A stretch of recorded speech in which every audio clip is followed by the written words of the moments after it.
लेकर क्या लग रहा है? एक तो ट्राई कलर के द्वारा लगातार सिटीजन आवाज़ के द्वारा, जिसमें आप ऑलरेडी बिहार सरकार की कई एकड़ ज़मीन और भूदान की ज़मीन को लेकर खरीद बेच लगातार बड़े पैमाने पे हुआ, क्या लग रहा है? पूरी प्रशासन जो है वो देखती रही, लगातार हम लोग खबर चलाएं इसको लगातार। अब रिपोर्ट का स्तर देख लीजिए। दीपक कुमार माननीय न्यायाधीश, उन्होंने माना जब रिपोर्ट, तो उनकी रिपोर्ट को अगर पढ़ा जाए, उन्होंने जो रिपोर्ट मांगा उसको जो जिला प्रशासन ने रिपोर्ट किया, अंचल अधिकारी ने, वो रिपोर्ट देख लें आप, स्पष्ट होता है कि भ्रष्टाचार पूरा संलिप्त है। लेकिन कार्रवाई तो शून्य काल पे है। शून्य काल पे इसका कारण है सरकार इस मामले में कहीं ना कहीं संलिप्तता है। इसमें सरकार के कोई तंत्र के बड़े अधिकारी, बड़े नेता, इसमें बड़े लोग इन्वॉल्व हैं। क्या लग रहा है? रियल एस्टेट, ट्राई कलर की कंपनी रियल एस्टेट की कंपनी है। इसके सारे लोग एक रैकेट नुमा काम करते हैं। आप अगर किसी हलके में आप चले जाएं, आपको क्या लगता है कि सीओ साहब को नहीं पता है? पैसा पहुंचता है तो उनको पता होता है कि नहीं होता है? पैसा उनको मिलता है। रिपोर्ट से क्या जाहिर हो रहा है? लग रहा है जो कि पूरा लिपापोती किया। हाँ, जमाबंदी कायम हो जा रही है। जमाबंदी कैसे कायम हो जाएगी? बिना सीओ साहब के कहे हुए एक कर्मचारी उनसे हिलता नहीं है एक रिपोर्ट में, और वो अमीन उनका नापी करके जाता है। 300 खेसरा गायब करवाते हैं। अरे 25, आप कौन सा रैकेट बना के रखा है आपने? आप ट्रेस कॉपी करते हैं, वहाँ ट्रेस कॉपी में 25/57 का जिक्र करते हैं, जिसमें जो खेसरा सरकारी विद्यालय के केवाले में अंकित है, उसकी आपने मोटेशन आज तक नहीं की। जब आपको सूचना मिली आपको मोटेशन करना था।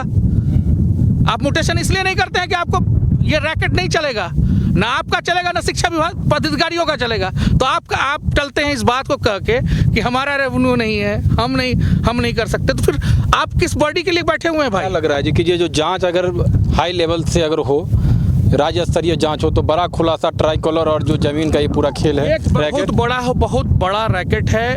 यहाँ लगभग 2500 एकड़ जमीन, सरकारी जमीनों का बहुत बड़ा मामला आया, जिस पर दीपक कुमार ने बोला ना, मैंने कि संज्ञान लिया, मगर उन्होंने डीएलएसए के जो सचिव थे, हाँ डीएलए के जो सचिव थे, उनके टाइम में एक चिट्ठी आई तो अंचल ने रिपोर्ट किया, उस पर यहाँ के ग्रामीणों ने आवेदन किया था डीएलएसए को। डीएलएसए ने उसी आधार पे इन लोगों से रिपोर्ट मांगा।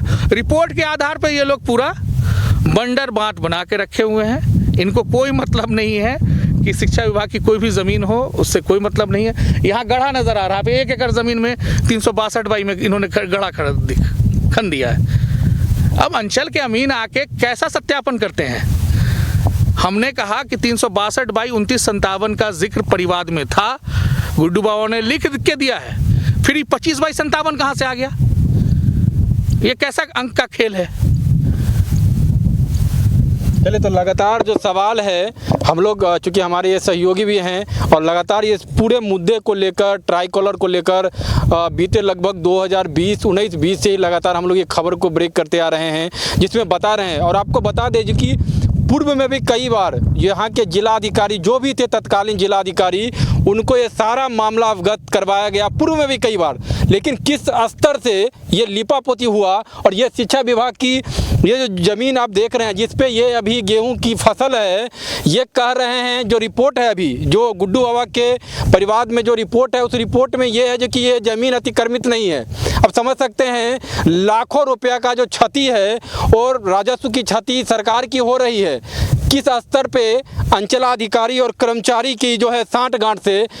इससे पहले भी जब डीओ थे यहाँ के विभा कुमारी जी, उन्होंने एक नोटिस जारी किया था यहाँ के जो प्रधानाध्यापक थे उनको, जो कि आप बताइए जो कि क्यों नहीं नीलामी अभी तक हुआ, और किन किन लोगों ने ज़मीन को अतिक्रमित किया है, उनका नाम, मोबाइल नंबर, उनके द्वारा एक नोटिस जारी किया गया था आज से लगभग 8-9 महीना पहले, जिसमें वो साफ साफ लिखे थे कि आप पे क्यों नहीं कार्रवाई किया जाए प्रधानाध्यापक को। लेकिन उसके बाद उनका यहाँ से ट्रांसफ़र हो गया। फिर क्या हुआ मामला, ये तो जीरो टॉलरेंस को लेकर जिस तरह से माननीय मुख्यमंत्री जी बात करते हैं, नीतीश कुमार जी, लेकिन भ्रष्टाचार जो है, लगातार ये खबर को हम अपने राष्ट्रीय साप्ताहिक अखबार में चलाते आ रहे हैं। विकास चंद्र उर्फ गुड्डू बाबा भी इसको लेकर अब हाई कोर्ट जाने वाले हैं, क्योंकि जिला लोक शिकायत में ये मामला जो डिसीजन था वो आ गया है। अब इसको लेकर जैसा कि उनसे मेरी टेलीफोनिक वार्तालाप हुई है, जिसमें वो साफ साफ कर रहे हैं कि इस पूरे मामले को लेकर वो हाई कोर्ट जाएंगे, PIL करेंगे पूरे मामले को लेकर। तो ये बड़ी अपडेट आपको दे रहे हैं। ट्राई कलर के द्वारा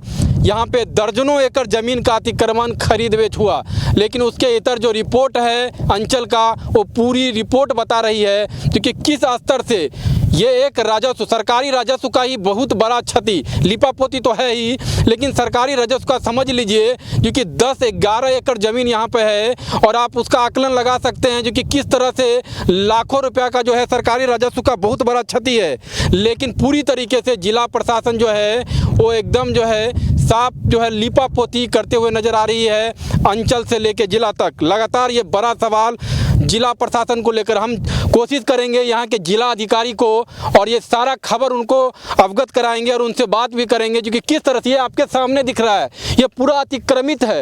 ये सरकारी शिक्षा विभाग की ज़मीन है जो आपको अतिक्रमित दिख रहा है। इस पे गेहूं का फसल है, किसने किया है? क्योंकि विद्यालय तो ये कह रही है जो कि हम कोई फसल नहीं कर रहे हैं, तो कोई ना कोई तो फसल किया होगा, तो ये अतिक्रमित है ऐसा जिक्र किया जा सकता है। बड़ा सवाल जो है यहाँ के जिला प्रशासन को लेकर हम पूरी तरीके से पूरा मामला जो है वो यहाँ के जिला अधिकारी राजीव रोशन जी को अवगत कराएंगे और बताएंगे जो कि आप हमारे कैमरा में देख रहे होंगे, जहाँ तक आपको दिख रहा है यहाँ पे लगभग 11 एकड़ ज़मीन है जो खुद अंचल का रिपोर्ट कर रहा है जो कि 11 एकड़ भूमि यहाँ पे शिक्षा विभाग की है, मखनाई माध्यमिक विद्यालय की। लेकिन ये देख सकते हैं गेहूँ का फसल है, ये पूरी तरीके से वर्षों से अतिक्रमित है जिसको लेकर परिवार चला, लेकिन परिवार में भी जो लिपापोती हुआ उसी लिपापोती को लेकर हम लोग खबर दिखा रहे हैं जो कि देखिए ये पूरी तरीके से अतिक्रमित है, लेकिन परिवार में जो रिपोर्ट है उसमें ये दिख रहा है कि अतिक्रमण नहीं है। तो बड़ा सवाल जिला प्रशासन को लेकर। धन्यवाद।